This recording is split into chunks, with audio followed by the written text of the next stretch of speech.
Sebelum melanjutkan, jangan lupa subscribe dulu, terima kasih. Bab 206, Mukiki adalah mahakarya Seng Xiao. Namun, bagaimana jika Mukiki tidak bisa merahasiakannya dan memberitahu kakek Sen? Jika dia tahu, semuanya akan berakhir. Jadi, Sen Ruei memutuskan untuk tidak memberitahu Mukiki bahwa dia menyukai Seng Xiao. Satu bagaimanapun, dia bisa menemukan kesempatan lain. Namun, jika Mukiki mengetahuinya dan mengancamnya dengan rahasianya, dialah yang akan dikendalikan. Selain itu, Mukiki bukanlah orang yang bisa dibujuk. Dia bertanya-tanya siapa yang mengajarinya menjadi seperti itu. Dia sangat mirip dengan Seng Xiao dalam hal itu. Ini karena dia tidak tahu bahwa Mukiki adalah mahakarya Seng Xiao. Setelah kakek Sen pergi, Su Zipei segera memberitahu Mukiki tentang kedatangannya ke mansion. Meskipun mereka berhasil menjaga rahasia kali ini, mungkin akan ada kedua kalinya kakek Sen datang tanpa pemberitahuan sebelumnya. Mengingat Sen Ruei menyukai Seng Xiao, Mukiki merasa agak kesal. Seng Xiao menatap Mukiki yang berbaring di sampingnya dalam diam. Dia meletakkan salep dan mencubit hidungnya. Apa yang sedang kamu pikirkan? Aku punya firasat bahwa hubungan kita akan segera terbongkar. Jika Sen Ruei menyukaimu, mustahil bagiku untuk bisa akur dengannya. Itu salah besar. Aku tidak ingin bertindak seperti orang bodoh. Dan meskipun kakek tidak mengetahuinya, dia mungkin menyadari bahwa aku tidak akan tinggal di rumah besar suatu hari nanti. Jadi, apakah kamu merasa bersalah karena tinggal bersamaku? Tanya Seng Xiao. Aku hanya khawatir rahasia kita akan segera terbongkar. Apa yang harus kita lakukan saat itu? Mukiki bertanya tanpa daya. Dia bingung. Tidak peduli apa yang terjadi atau bagaimana hasilnya pada akhirnya, tidak ada yang bisa menggantikanmu. Seng Xiao menyatakan cintanya kepada Mukiki. Tidak ada yang bisa menghentikanmu untuk menjadi kekasihku. Jadi, lakukan saja apa yang menurutmu benar. Jangan ragu. Baiklah. Mukiki memeluk Seng Xiao erat-erat. Dia membenamkan kepalanya di dada Seng Xiao.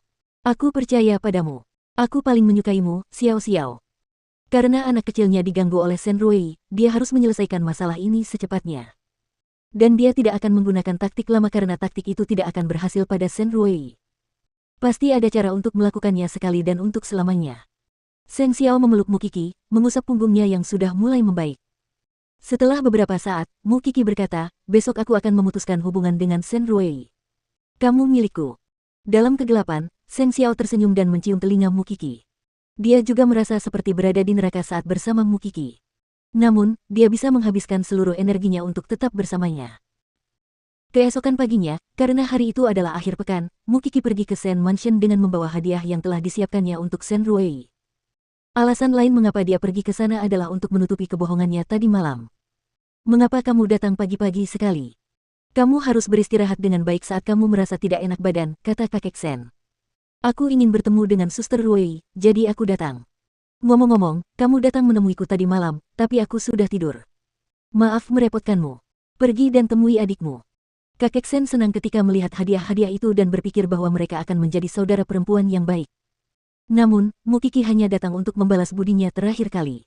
Sen Ruei bingung ketika Mukiki memberinya hadiah. Aku memberimu hadiah karena ini adalah pertemuan pertama kita. Kau tidak perlu memberiku imbalan apapun. Kita adalah saudara. Kakak Ruei, aku tahu kepribadianku tidak terlalu menyenangkan. Namun, aku tidak ingin menyembunyikan sesuatu dari orang lain. Aku merasa terbebani karena menerima begitu banyak hadiah mahal darimu.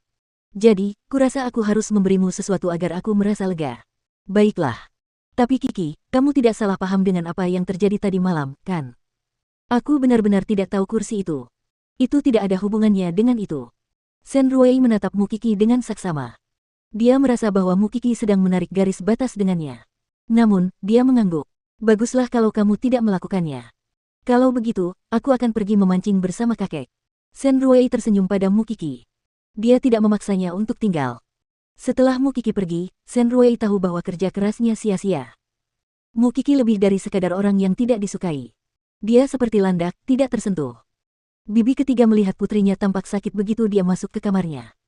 Ketika dia tahu bahwa Mukiki mengembalikan hadiah-hadiah itu, dia berkata, mengapa kamu harus repot-repot menyenangkan anak haram itu? Kamu seharusnya tidak membuang-buang waktumu untuk orang yang tidak berguna itu. Kau seharusnya menghabiskan seluruh bungkus benda itu dan merusak seluruh wajahnya. Bu, ibu tidak tahu apa-apa. Karena Mukiki tidak menerimanya, dia akan berhenti membuang-buang waktunya untuk Mukiki. Meskipun Seng Xiao memperlakukan Mukiki dengan baik, dia tahu bahwa mereka tidak menghabiskan banyak waktu bersama. Tentu saja, ini adalah apa yang dikatakan bibi ketiga kepadanya. Karena Jing Yun memberitahu mereka bahwa Seng Xiao dan Mu Qi tidak dekat satu sama lain. Kakek Sen menyeringai saat melihat Mu Qi datang kepadanya. Qi, katakan sejujurnya. Apakah kamu curiga bahwa adikmu yang melakukan itu padamu kemarin? Kakek, aku tidak punya kekuasaan di keluarga Sen.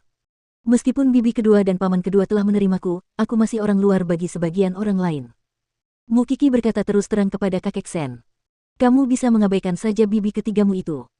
Kakek, jika suatu hari nanti aku melakukan sesuatu yang membuatmu sedih, apakah kau masih akan mengakuiku sebagai cucumu? Mu Qi menatap pancing itu. Ia mencoba memahami jalan pikirannya. Kamu sama seperti ayahmu. Bertindak impulsif. Kamu tidak terlalu peduli dengan norma dan tidak suka dibatasi oleh norma. Aku hanya berharap kamu tidak akan menyesali apa yang kamu lakukan. Setelah mendapat jawabannya, Mu Qi tertawa lega. Apakah dia membiarkannya mendapat masalah? Biarkan aku menemanimu. Jangan repot-repot.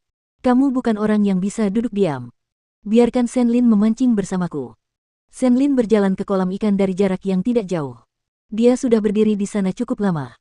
Dia bisa mendengar beberapa kata samar-samar dari percakapan mereka sehingga dia bisa memahami apa yang mereka bicarakan. Kamu bukan orang luar bagiku, Qi. Aku akui bahwa aku tidak terlalu berguna, tetapi ketika kamu membutuhkan tinju yang kuat, kamu bisa memberitahuku. Jika kamu membiarkanku memilih antara kamu dan Sen Rui, aku pasti akan memilihmu. Akhirnya aku menemukan sisi baikmu. Katakan padaku saat kau mendaftar di militer, aku akan mengirimmu ke sana. Itu masih lama. Musim semi tahun depan. Tapi sekarang saya sedang melatih tubuh saya. Senlin kini terlihat lebih jantan. Mu Qi senang dengan perubahannya. Setelah itu, dia mendapat telepon dari Seng Xiao. Seng Xiao mengatakan bahwa dia akan mengajaknya makan siang. Lin Muan lah yang mengundang mereka makan siang. Apakah dia tahu tentang hubungan mereka?